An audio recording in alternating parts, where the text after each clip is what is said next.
as of right now, there has been no decision on spot Bitcoin ETFs. The agency is widely expected to approve at least one application. So let's talk about that outcome. If the SEC does approve one of those applications and it does come to market, what's your take on the significance of a decision like that for Bitcoin and crypto more broadly?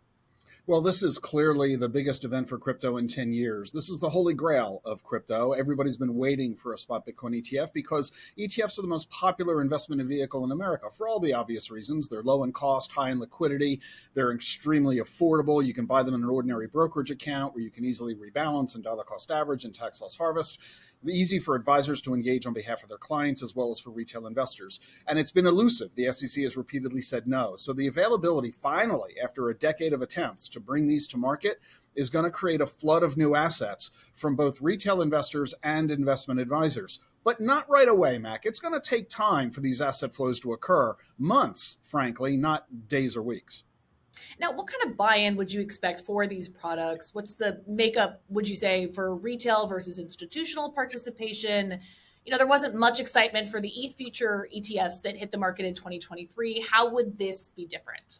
Yeah, it'll be different for a very fundamental way. Most people don't buy futures. I mean, do you buy stock futures? If you don't buy stock futures, why would you buy Bitcoin futures? So it's a very different product, and that's why it didn't get all that much excitement. But there are about 25% of U.S. Americans who own Bitcoin today. A whole lot more are referring to themselves as crypto curious. They would like to own it, but they found it daunting because, opening an account on a crypto exchange and dealing with hot and cold wallets and private keys, that's intimidating.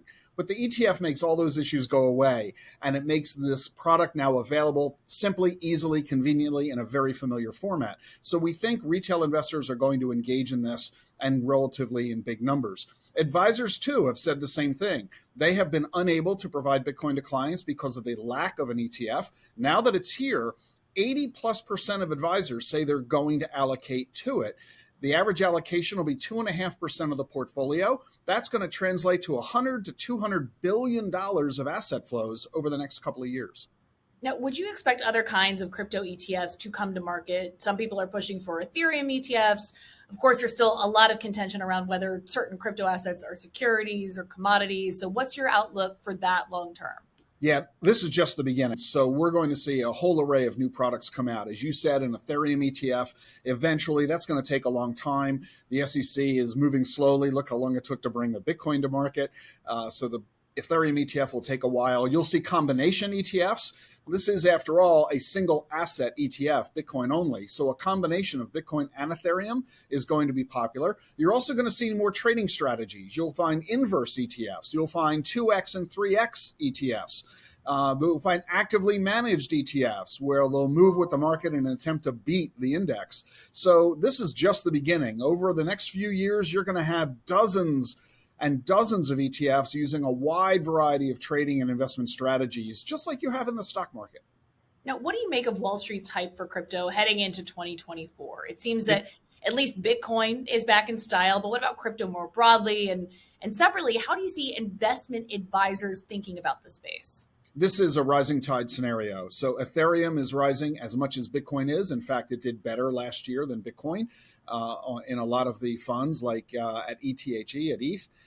So we're going to see mainstreaming of crypto as we have the biggest Wall Street firms engaging: JP Morgan, Goldman Sachs, Fidelity, BlackRock, Franklin Templeton, Invesco. When you've got these kinds of trillion-dollar powerhouses getting engaged, it's not going to take long for this to become ubiquitous in portfolios, both the retail and institutional levels. And this is why advisors are going to be engaging. They're going to hurry up because there's so much market competition. The SEC is likely to approve many, maybe most, perhaps even all of these applications.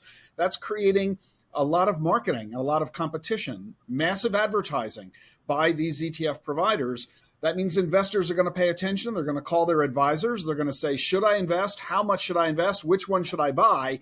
Advisors are therefore going to engage because FOMO is going to set in, the fear of missing out. So you're going to find a lot of folks jumping into this over the next couple of years, and that means the price of Bitcoin is going to skyrocket.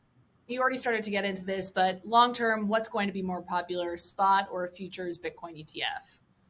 Spot, there's no question. And same as in the stock market. Spot equities are much more popular than futures trading. So this will be no different. But they both have a place because some investors prefer to trade futures contracts as opposed to buying spot. Just like you've got some people engaging in short positions. So they all have a role in the diversified portfolio and based on your investment strategy, your attitude and your outlook and your risk tolerance. So they'll all have a place in the marketplace.